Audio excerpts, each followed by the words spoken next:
पहले तो वो आग में अपनी जलाता है तुझे और उसके बाद सुल्तानी सिखाता है तुझे। उसके फैज़े सोज़ो ताबो तब से साहिबे दिल हैं हम, वरना आबो खाक की एक सूरत बातिल हैं हम। मैं ज़माने से हूँ तरसा जिसमें तू पैदा हुआ, जहाँ से बेगाना और गाफिल तन में है डूबा हुआ। इकबाल कह रहे हैं वो मर्द हक पहले तुझे अपनी आग में जलाता है, फिर तुझे सुल्तानी सिखाता है।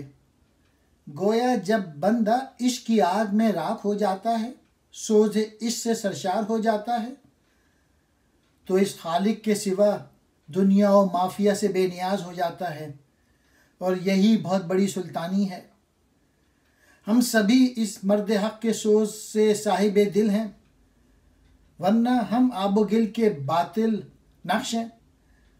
इकबाल कह रहे हैं मर्द हक की सोबत इख्तियार करके आदमी साहिब दिल बन जाता है, वरना वो सिर्फ एक चलती फिरती लाश होता है। मुझे इस ज़माने से जिसमें तू पैदा हुआ है कुछ डर लग रहा है, इसलिए कि वो बदन मादियत में गर्क है और रूह से मुताल्लिक बेखबर है। आज के लोग मादियत में खोए हुए हैं और रूहानी जज्बे से बिल्कुल ना आशना है।